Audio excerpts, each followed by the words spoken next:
Session 3 is going to be chaired by Professor Dr. Numana Kiran. Professor Dr. Numana Kiran, Director, Pakistan Studies Center, University of the Punjab, Lahore, is Professor of History and Pakistan Studies. She had been awarded with the Indigenous PhD Fellowship by HEC for completing her PhD and Indigenous PhEC Fellowship for her postdoctoral studies. She has published extensively in national and international journals, encyclopedias, and chapters in the books. She has presented a number of papers in international conferences on history, South Asia. Please welcome Professor Dr. Numana Kiran. This session will explore the cultural and social dynamics in Faisalabad and landmarks, educational evolution and community studies. Let me call our speakers. Dr. Umar Hamid from National Textile University, Faisalabad.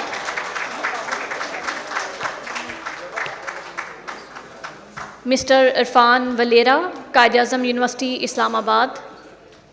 He is going to present his paper on the Khojis.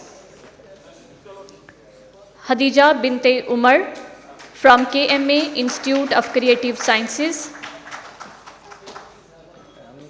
Dr. Zillehuma Rafiq, Government College University, Faisalabad. Please put your hands together to welcome all our speakers. Over to you, Professor Dr. Numana Kiran. All presenters are here. We are going to start the last session of today. I would request Dr. Umar Hamid. He is from National Textile University, Faisalabad. He will present paper on National Textile University, Faisalabad, A Tale of Social Reproduction and Transformation. Over to Dr. Umar. I am Dr. Umar Hamid. अभी थोड़ी देर पहले ना किसी ने मुझसे पूछा कि आप किस चीज़ पे पेपर प्रेजेंट कर रहे हैं, तो मैंने बताया कि I am talking about national textile university and the tale of social reproduction and transformation. तो आगे से मुझे एक कॉम्प्लीमेंट मिला कि आप एनटीयू के लगते तो नहीं हैं.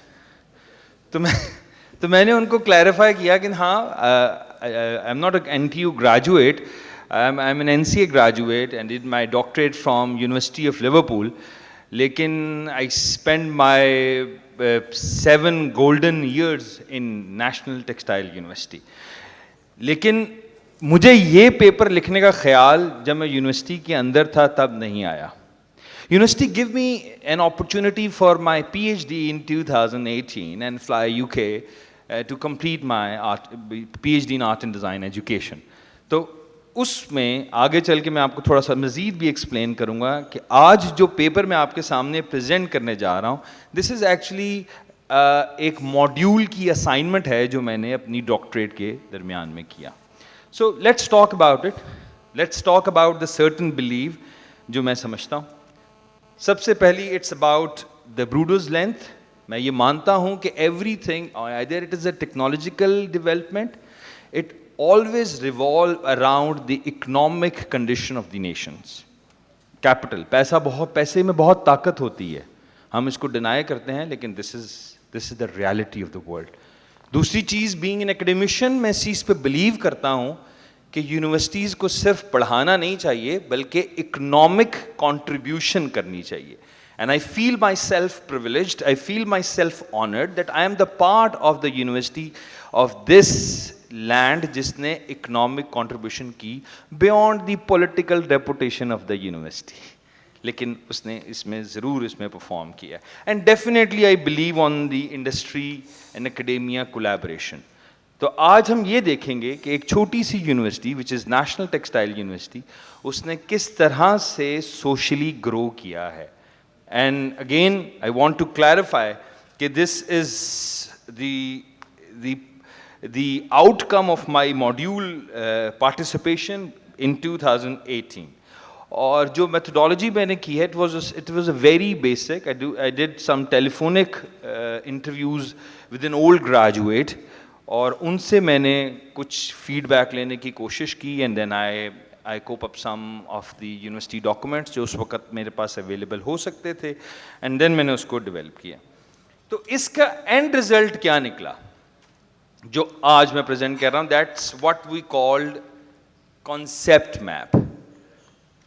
In 2018 ये ग्राफिक ऑर्गेनाइजर बड़े इन थे रिसर्च में, मीन आप इन्फोग्राफिक्स बनाते हैं और माइंड मैपिंग और कॉन्सेप्ट मैपिंग, ये बहुत ज़्यादा इन थे. तो ऑब्वियसली मैं भी बहुत ज़्यादा फैसिनेट हुआ, लेकिन इस पे हमें एक असाइनमेंट दी गई, तो मैंने इस तरह का एक कॉन्सेप्ट मैप डेवलप किया.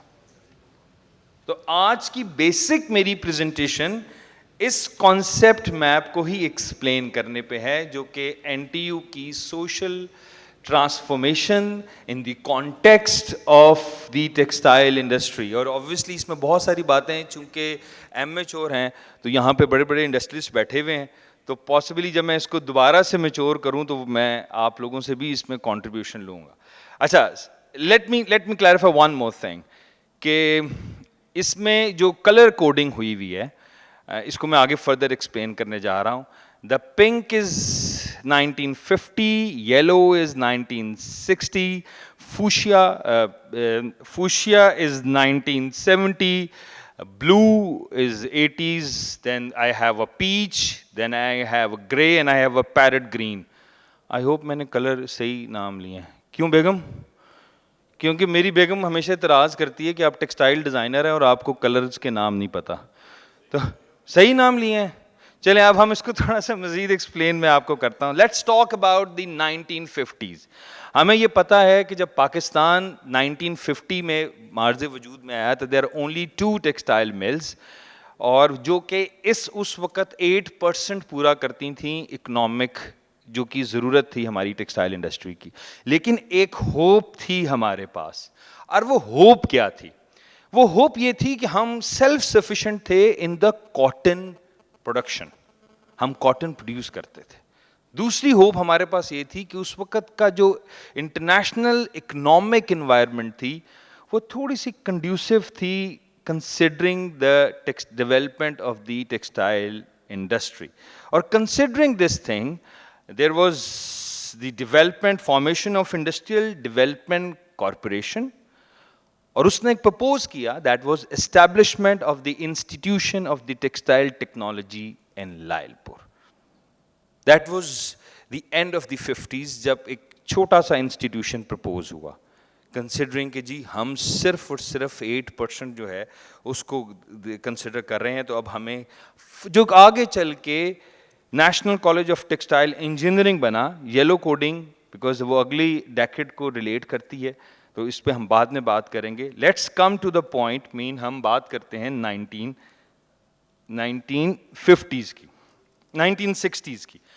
In 1960s we saw a drastic improvement in the textile mills, approximately 180 textile units. और उसकी भी कई रीज़न है. उसमें से एक रीज़न तो ये है कि जो इंसेक्टिसाइड्स और पेस्टिसाइड्स पे एक्सपोर्ट थी, इंपोर्ट थी, उसकी रिस्ट्रिक्शंस थोड़ी सी कम हो गई थी. We have a bit, I don't want to go into the details, but we have a bit stable political environment at that time, जिसने टेक्सटाइल इंडस्ट्री को हेल्प आउट किया फॉर द कॉटन प्रोडक्शन, और हमारे export के taxes ने भी हमें machinery को इंपोर्ट करने में हेल्प आउट किया. लेकिन अब इस मशीनरी को चलाएगा कौन? इस मशीनरी को कौन ऑपरेट करेगा? और then we jump in. We jump in as National College of Textile Engineering back in 1966. That was the time. अब हम बात करते हैं 1970 की. और 1970 में जो हुआ उससे हम सब लोग वाकिफ हैं. 1973 was a time of turmoil in Pakistan. We have divided into 2 different segments. हमारे साथ ऑब्वियसली उसमें पॉलिटिकल अनरेस्ट भी था, नेग्लेक्टेड इकोनॉमिक पॉलिसीज़ भी थी, और उसके रिजल्ट्स में अगर हम फिगर्स में जाएं तो हमारे पास टेक्सटाइल इंडस्ट्री बढ़ने की बजाय कम हो गई. अच्छा, बहुत सारे लोग बड़ी इंटरेस्टिंग थ्योरीज बताते हैं. जो लोग लैंग्वेज से रिलेट करते हैं वो इस सेग्रीगेशन को बंगाली और उर्दू की सेग्रीगेशन कहते हैं, और जो टेक्सटाइल से रिलेट करते हैं वो इसको शायद कपास और पटसन की सेग्रीगेशन कहते हैं. That was a segregation of jute and the cotton.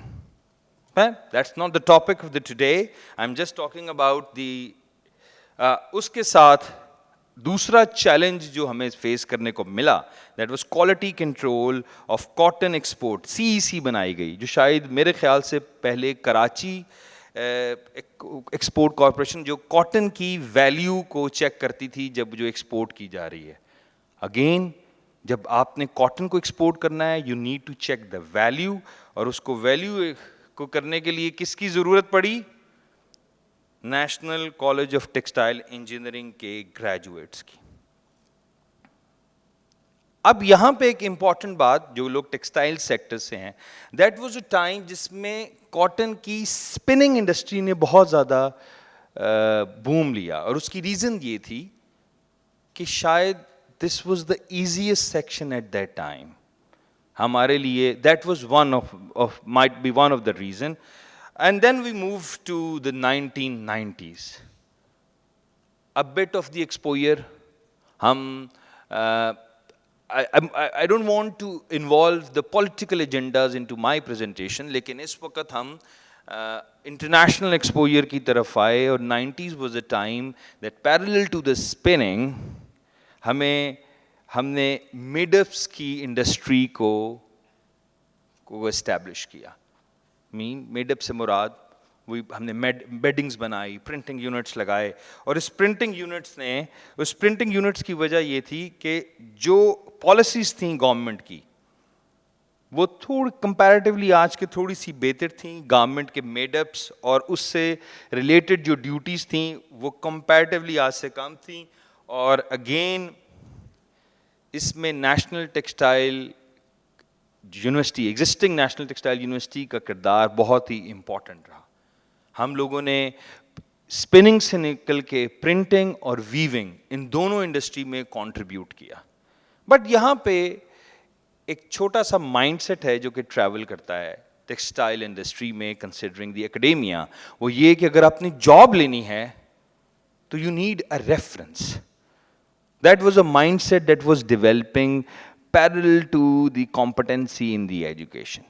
اس وقت میں اکیڈیمک کی بات کر رہا ہوں, and there was lot of challenges, modern textile technology, international fashion trends, value addition. اس وقت یہ ساری گفتگو تو کی جا رہی تھی, لیکن نیشنل ٹیکسٹائل کالج کا جو بھی اسٹوڈنٹ ہے وہ اس میں اس طرح سے پارٹیسپیٹ نہیں کر رہا تھا. Then there comes a time of the 1990s. Number of spinning mills rose up to 40 made-ups. This is considered to be the best time for the made-ups and for the textile industry. We are doing good. اور اس کے ساتھ national textile college کو ایک donation ملتی ہے from Japan, جس نے بہت زیادہ کنٹریبیوٹ کیا ان ٹرمز کہ اس میں مشینری نہیں ڈیولپ ہوئی. That was a time of 1990s. Then we have, but parallel to the machines, there was some problem which we are facing. Still 1990s. Lack of research and development. In the university, 90s tak there was, if possibly there was only 2 or might be 3 PhDs in that institution. جو research culture ہے وہ اس طرح سے بھی promote نہیں کیا جا رہا تھا. Then there comes a point of 2000, which is also known as the beginning of the crisis. Imagine the figures I presented on the screen.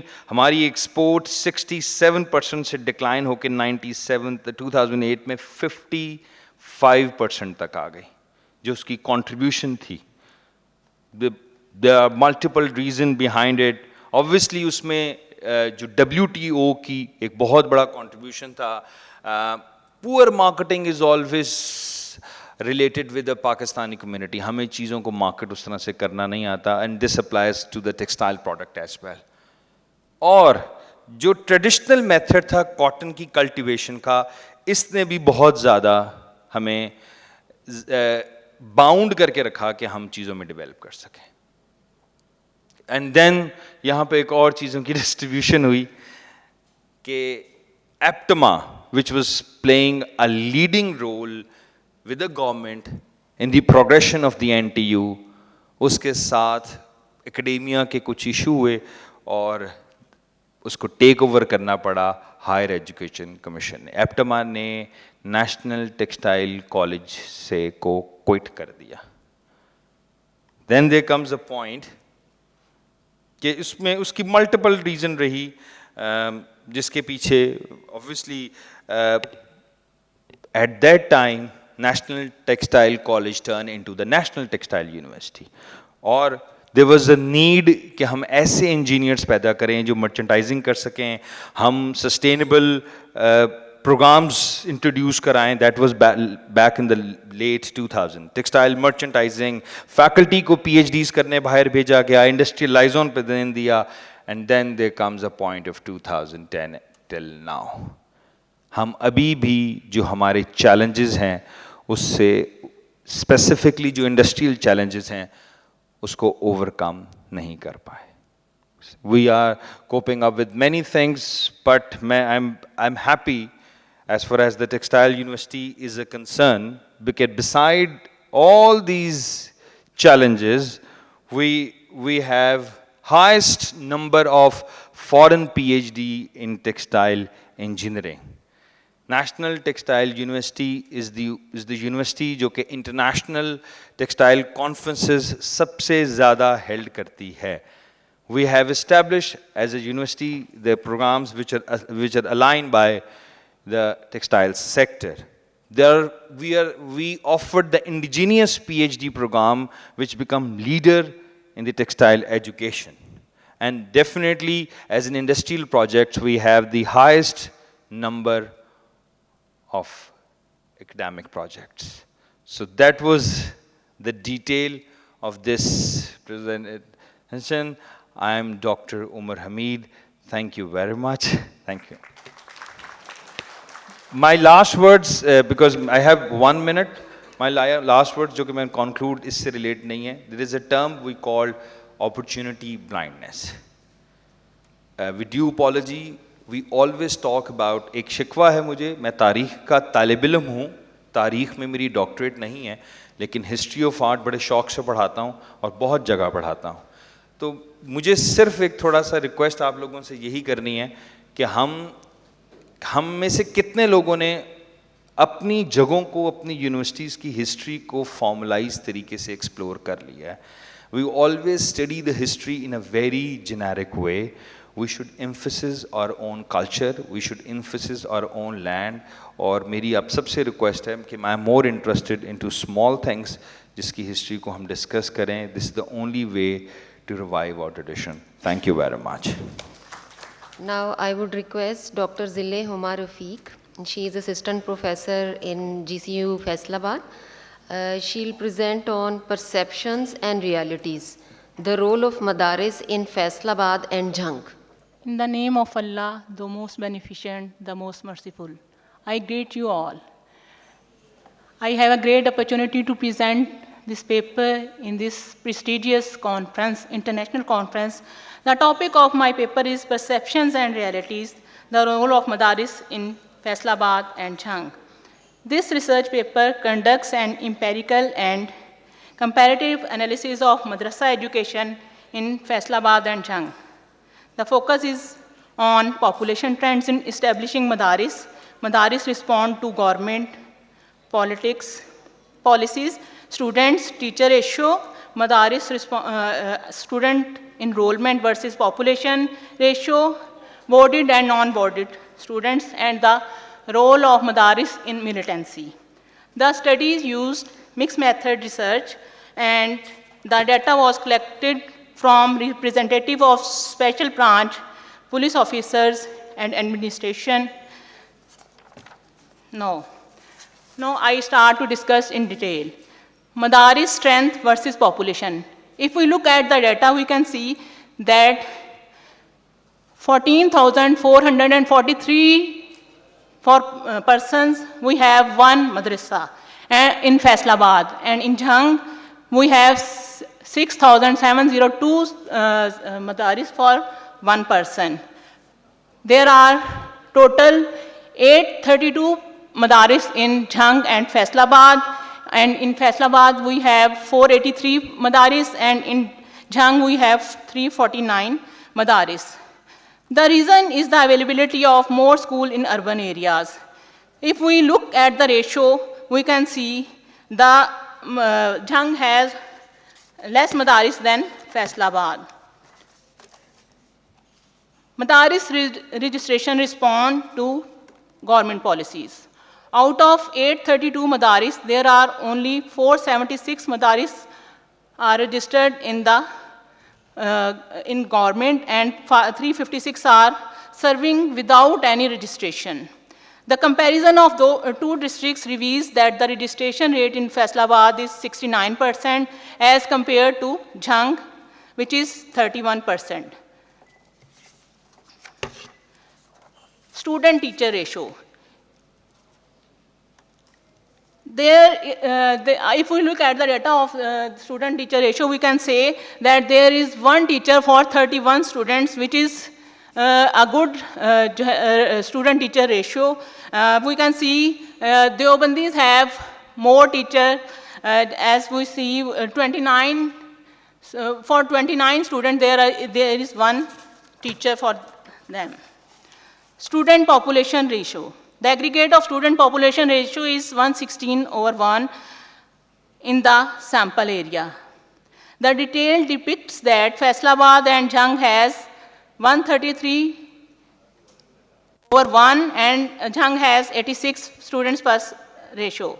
The detail flags that Faisalabad and Jhang has more students respectively. Boarded and non-boarded students. Almost there is 67.5% students in Faisalabad and 32.5% students are living in boarded madrasas. The aggregate ratio of male and female ratio is 43.5% and 25.7% respectively. It is inevitable to mention here that Ahle Hadith has more tendencies for female residents, that is 47%. The 62% strength of day scholars show that madrasa are not the school of poor. It also tells religious education is the need of the society. Student strength on course basis.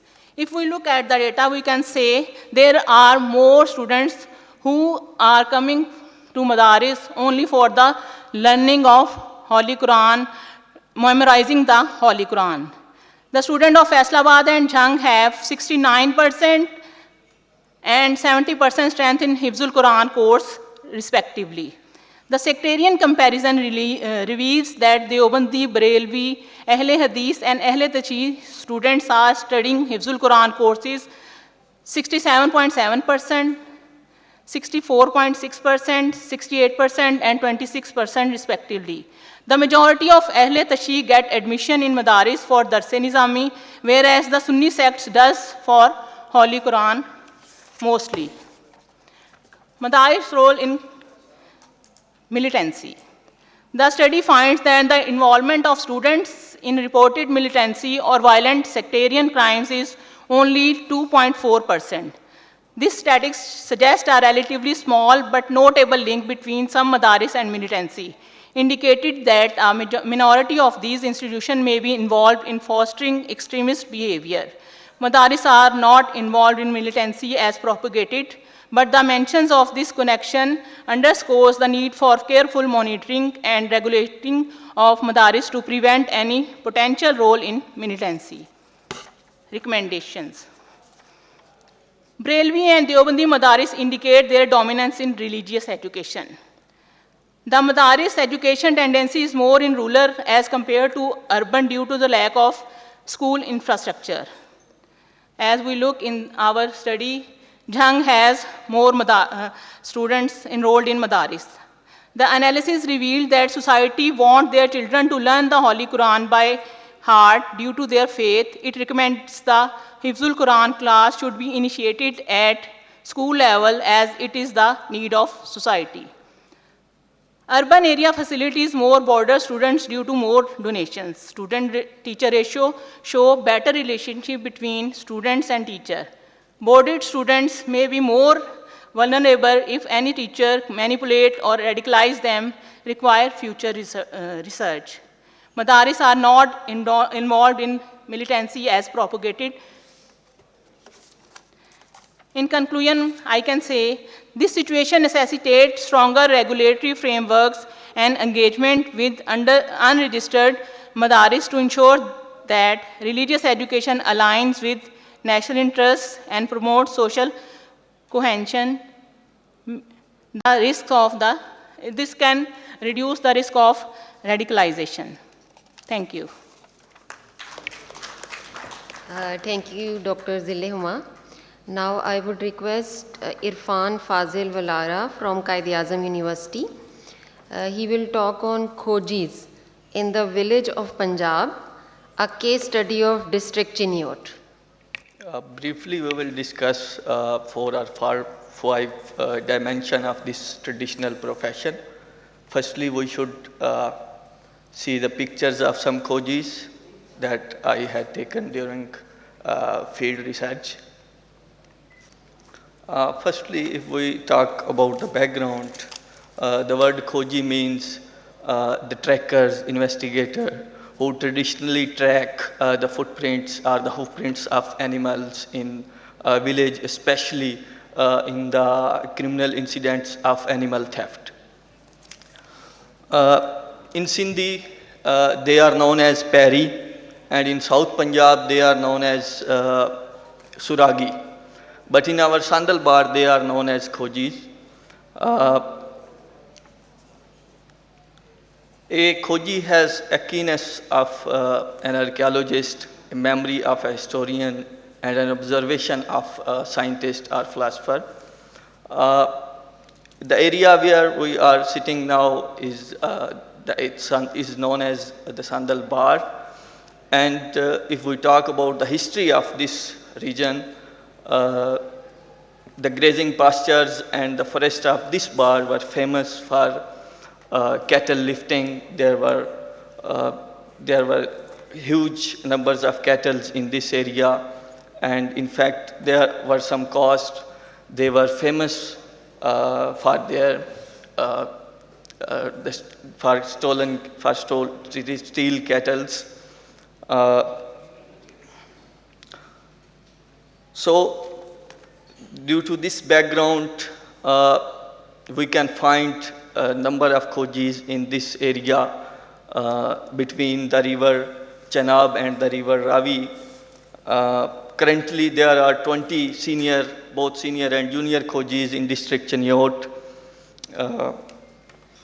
This is a hereditary traditional profession.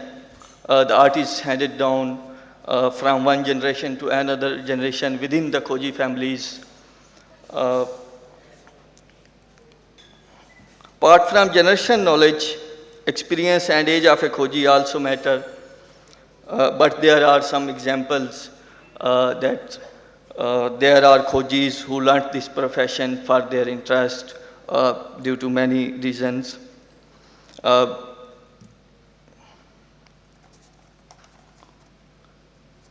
If we talk about the techniques or the tracking methods of the Khojis, whenever a theft in the villages, a Khoji is called and the footprints or the hoofprints are preserved until a Khoji arrives. They are preserved with metal round trays, which are known in Punjabi as tangari or tokra. The Khoji began his tracking until the Kura seemed to disappear. First of all, a Khoji observed the footprints of the thief, and he memorizes the sketch and the prints of his feet, then the animal. There are two important things which a Khoji always considered during his trekking or Kura. One is the style of walking of thief and animal. The other is the footprints, which is known as Kura in Punjabi. Then there are different aspects of the footprints and the style of walking. a Khoji observed that whether a thief tilt his feet inwards or outwards, then a Khoji can also recognize the weight, height of a thief, and a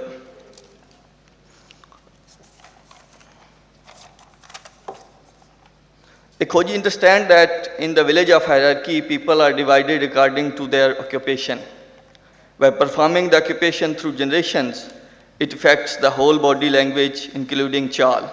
Chal of the members of all occupations have unique features. Chal can show the caste of a person. Every caste have different unique features in their chal, and a Khoji can easily differentiate between them. If the thief is known thief of the area, a Khoji can easily trace or track him. If the Khoji is unknown or new, at least Khoji can recognize his caste or the subcaste moving of the thief by seeing his style of walking.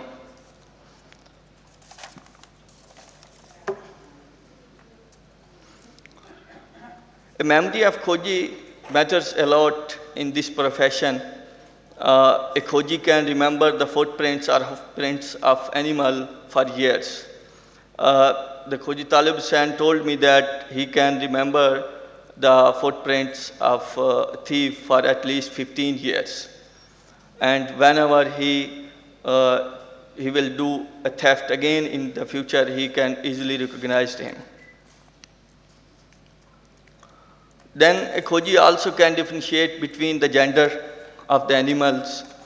There is a general rule for all the Khojis that a male or a man will put pressure on the forepart of his feet, while women or a female animal will put pressure on the backside, and they easily differentiate between it.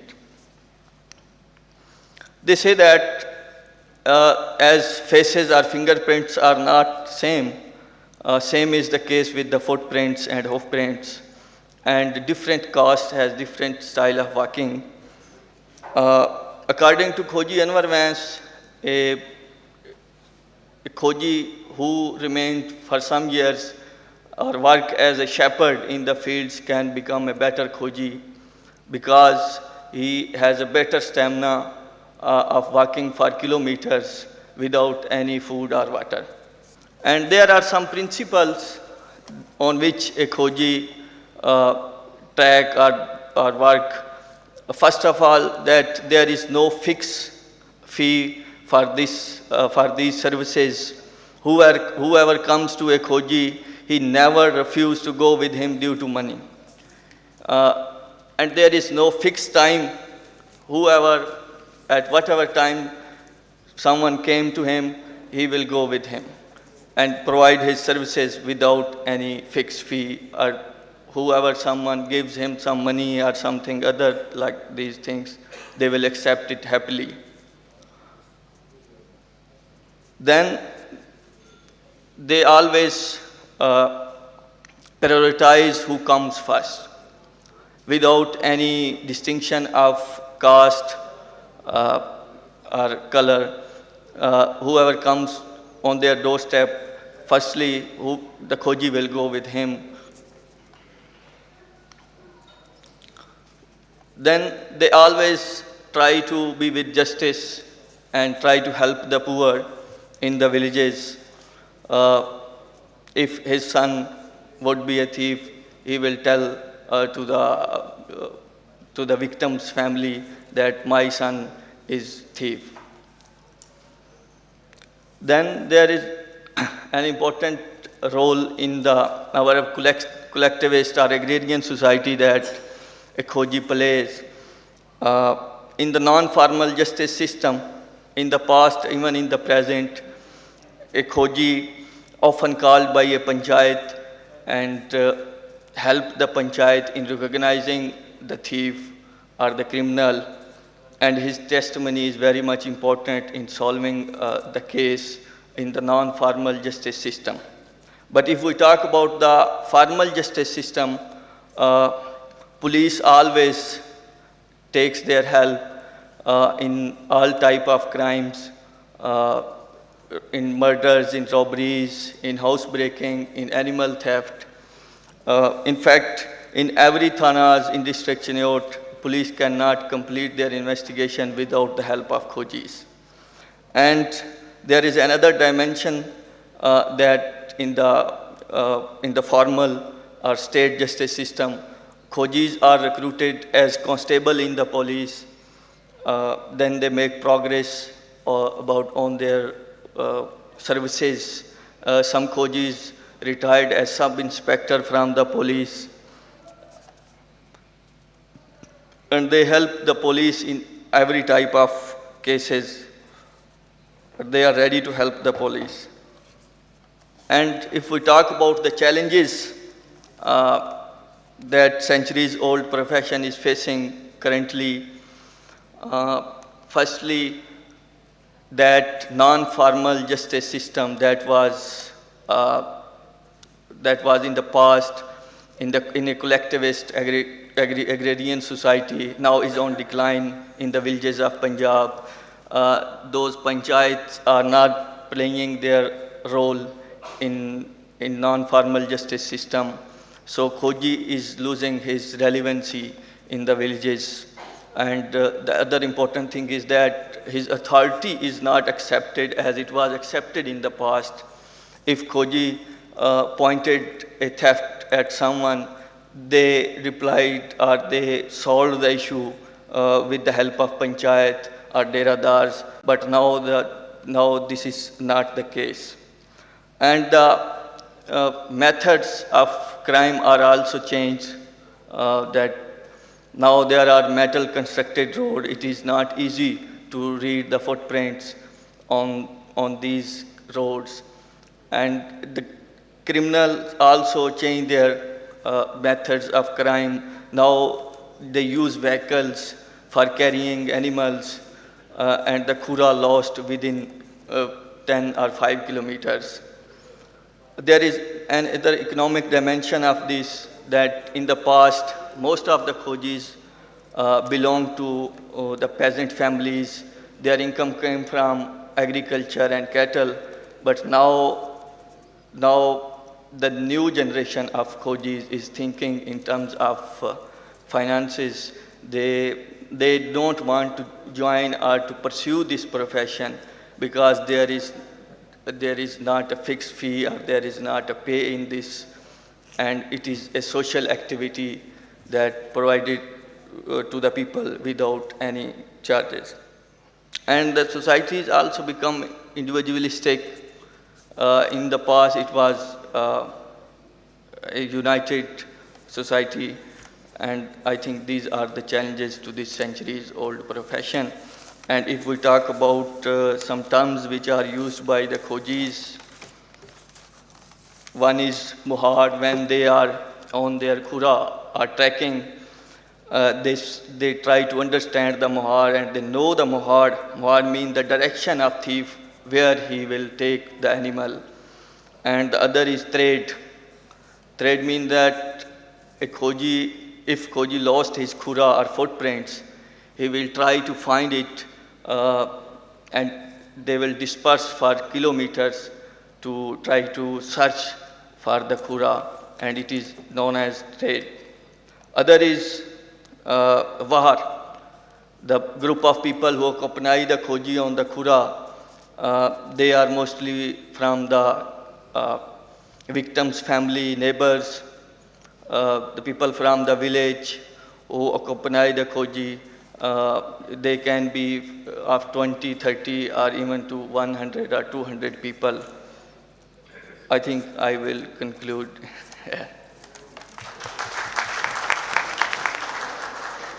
Thank you, Mr. Fazil. That was interesting. Now we have last presentation of this session, and you will be amazed to listen that on right side of my right side, father is sitting, on my left side, daughter is sitting.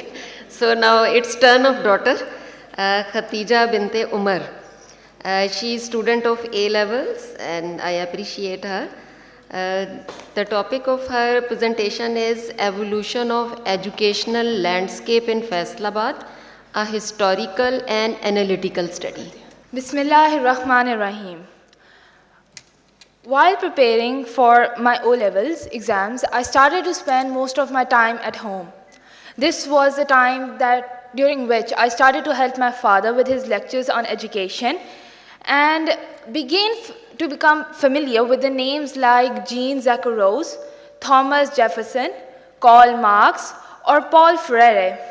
Now, these individuals, they were those that discussed the idea of secular education and how education should not promote any type of religious belief. This idea of secular approach to education is rooted in the belief that education should promote inclusivity, intellectual freedom, and critical thinking. But when I look at the beginning of education in Faisalabad, I can clearly see it surrounded by invisible walls. Not social, political, or even economic barriers, but rather it is surrounded by religious barriers. और यहाँ पे मैं एक बात वाज़े कर देना चाहती हूँ that I will discuss my results and findings at the beginning क्योंकि मुझे लगता है कि वक्त की कमी के साथ ये ज़्यादा अहमियत रखते हैं. Later on, I will discuss my methodology and methods towards the end. Now, let's come back to our point. So, it is very difficult to pinpoint the first school in Faisalabad, even though it does not have much of an ancient history. The city was established around 1890s, but one of the earliest schools did include the vernacular middle school or the Anglo-vernacular middle school. The second most important school at that time was the Khalsa High School, and then the third was Government Zimindara Islamia High School. I think that by listening to the names of these schools, you may have gotten some of an idea about them, but I will explain it in a little detail for you. So I think that there are two main opinions about the diversity of the school in the earlier times. One of that was these schools, they were created mainly so that they could promote the religion plurality or the composite culture in that region at that time. The second opinion that is mostly given is based by seeing the political situation of the 20th century.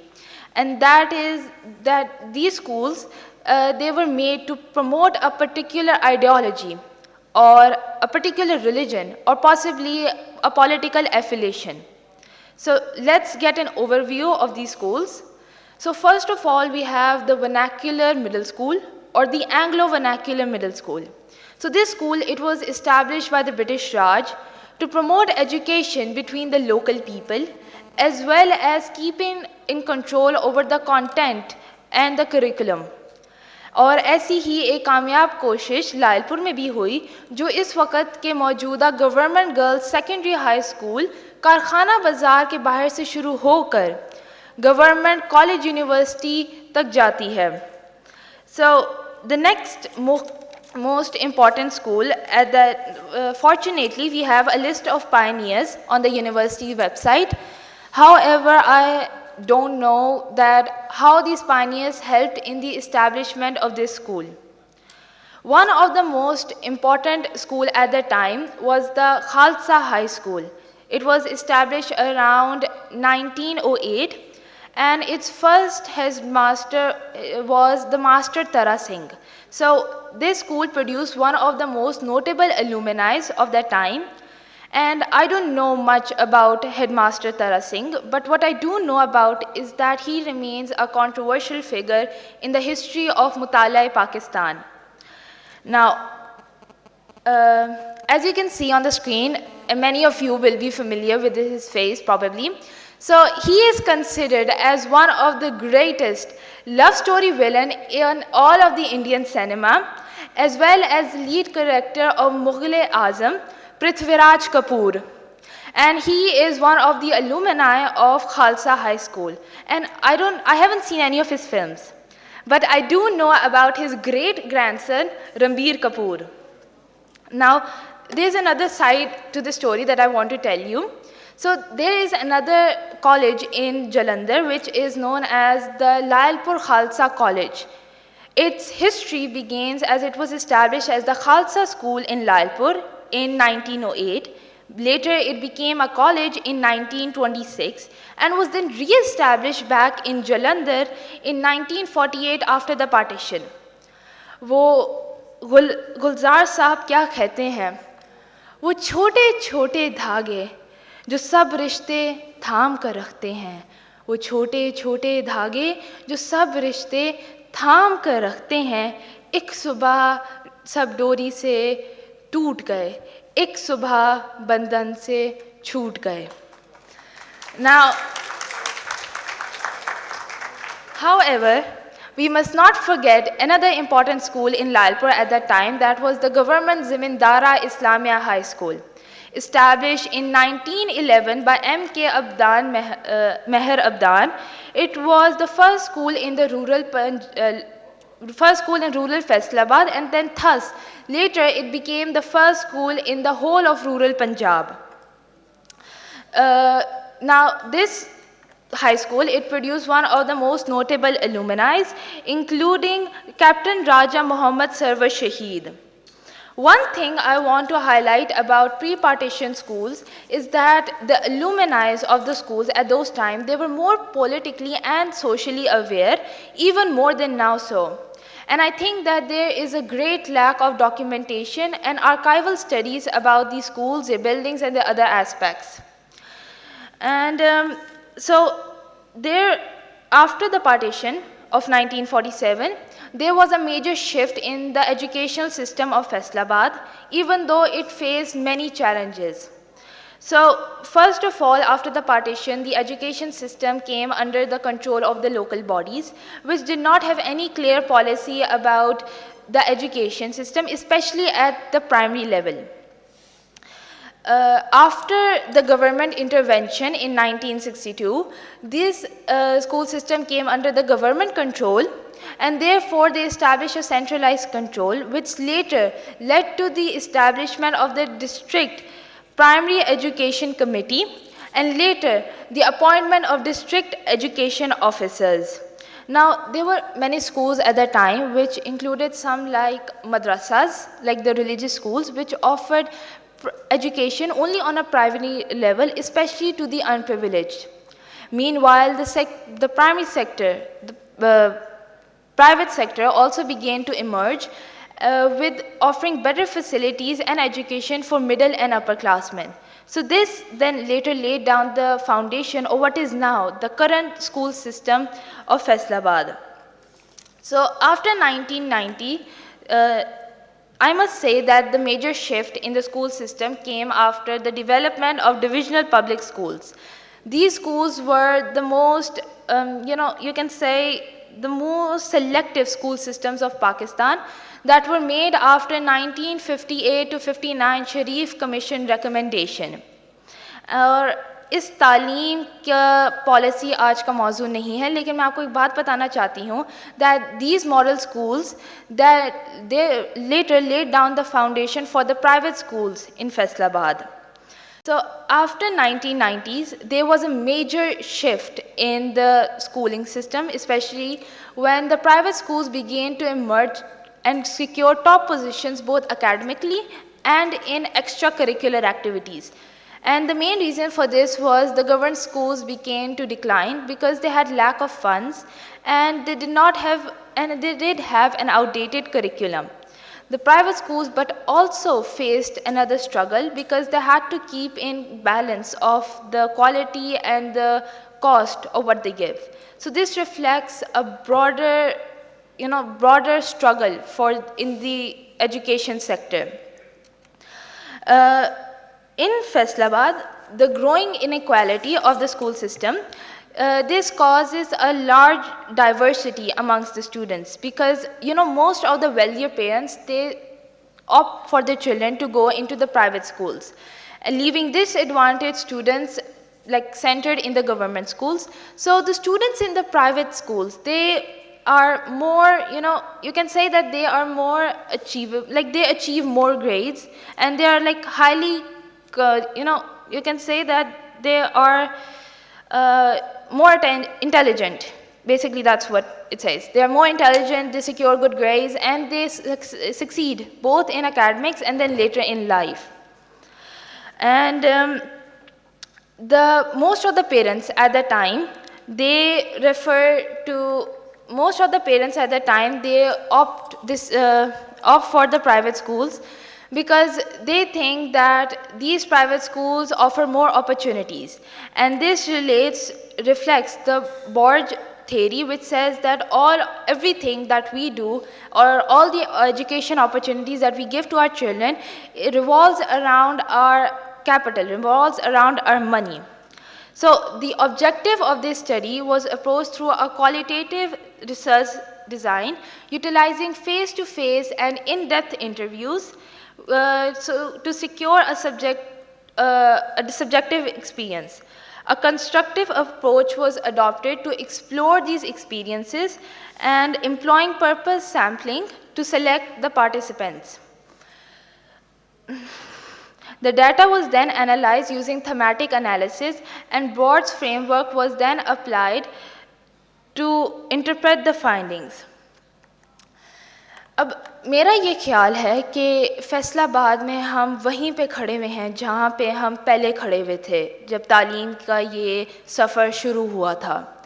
और पहले हमें culture ने और महज़्ज़ब ने अलहदा किया था, मज़हब ने, और अब जो स्कूल सिस्टम है वो भी उसी तबकाती निज़ाम पर पाबंद हो चुके हैं। और कभी कभार ऐसा लगता है कि हम किसी सिमत पे नहीं चल रहे। जो गवर्नमेंट स्कूल्स हैं उनके पास वसाइल नहीं हैं, जो मदरसे हैं वो बच्चों को डॉगमेटिक बना रहे हैं, जो एलीट प्राइवेट स्कूल का बच्चा है वो पाकिस्तान में नहीं रहना चाहता, और जो मिडिल क्लास प्राइवेट स्कूल का बच्चा है वो चाहने के बावजूद बाहर नहीं जा सकता।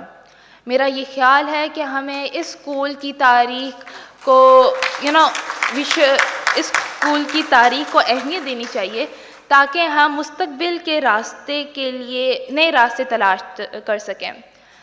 I will leave you with the words of Tagore.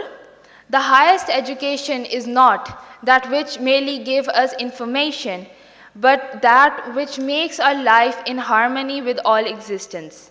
I am Khatija binte Umar Hamid, and I hope you like my presentation. Now, I think so that we have a few time left because I want to show you a few glimpses of the Khalsa High School. So this is the Khalsa High School, or what is left now in Lyallpur.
Once again, thank you for listening to my presentation. I hope I didn't bore you that much. Thank you, Khatija. This was really enlightening. I appreciate your hard work.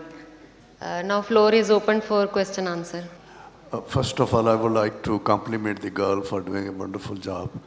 I don't have question, but I would like to add to her knowledge that yes, it's true that this school was divided into religion. You have missed out a very important school which was called as Arya Samaj School, which is now called as Islamia College on Surgoda Road, and Muslim High School, Tarkabad. So there was a Muslim school. So they were of the same age which you were discussing. But I'm extremely surprised that you're talking about history of Lyallpur and education in Lyallpur. Punjab Agriculture College and Research Institute was established in 1906. You're also mentioning the archiving and the data. We have just secured 104 files from British Library from London, just on one college, Punjab Agriculture College. So any one of you who's interested in finding out archives, I assure you, there's plenty of data, proper evidence, information available at the British India Library in London and at Edinburgh. Since there was a talk about cotton, my friend made very good case that during 1980s, 460 or plus spinning units sprung up. He failed to mention that in 1980, until 1980, Pakistan never had more than 3 million bales. In 1991-92, Pakistan harvested 12 million bales. And then he says something about 2000 and then he goes blank. After 1992, there was a CLCV, cotton crop totally collapsed. Then it came back a couple of times, and now it's gone nearly forever.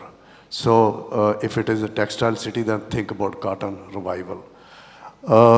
There was a discussion about Khoji, and yes, I think he made a very good case, but he failed to tell that there's a Khoji in your pocket. Everyone has a Khoji in his pocket. And so it makes a trail wherever you go. Sir, we are concluding the session, so please can you do it precisely? I'm done, ma'am. Thank you. Thank you. Thank you so much. We will move to the next session, next question. Thank you so much. Over to you, Professor Dr. Numana Kiran. Okay, thank you. First of all, I will appreciate the patience of all who are sitting since morning and listening to too many presentations, multiple point of views on different topics. In this particular session, we had 4 presentations. Three were on educational institutions and 1 was on Khoji. I'll talk about the educational institutions first. Dr. Umar talked about National Textile University in Faisalabad. My father was also a graduate. He is above 70, mashallah, and he is graduate from National Textile College. He spent a long life working in this profession. But although presentation was very good, he presented his data, but if I was in his place, maybe it is because of difference of subject. I'm a historian, social scientist. So if we can apply how the graduates of this institution have transformed the society, how they had changed the whole reproductivity in context of economic development and social context, then it can be a little better, although the presentation was very good. Next one was presented by Dr. Zillehuma, my friend. She talked about madrasas, and her findings suggested that in Faisalabad and Jhang, madrasas are not trouble creators in a way that they are not spreading religious extremism. Around only 2% students, as she suggested, if I understood well, are like trouble creator. But this must be true for Faisalabad and Jhang, but this is not true for all regions. Madrasas which are located on borders of Afghanistan, either those are in Balochistan or in KP, They are really producing a large number of such students who are involved, maybe because of some other factors are also there, but one major factor is their sectarian education, which is inducted in their minds in madrasas. So that was also very interesting. Next one was as I'm talking about education institutions first, Khatija presented very well. She is A-level students. My younger daughter is in A-levels. And I was just comparing that how she had focused on this work, and she worked like a historian. So I appreciate her work. Then Khoji par jo presentation hui, that was also very interesting. Actually, we as historians currently are trying to work on marginalized sections of society. So Khojis are one marginalized section. Besides it, they are not only marginalized section in society, they are marginalized in historiography also. So this is very interesting that he has opted this topic and tried to explore some hidden aspects of our rural culture. So with this, I will conclude, and I appreciate Dr. Khola. She is my student also. That she worked hard, and all other organizers who had arranged this event and made it successful, especially Mr. Musaddiq, who is sitting here with us till end. So I appreciate. Thank you. Thank you so much. Thank you so much, Professor Dr. Numana Kiran and all the paper presenters. Thank you so much. We conclude our day 1 for International Lyallpur History Conference 2024. We will see you tomorrow again for day 2 of the conference at 9:30.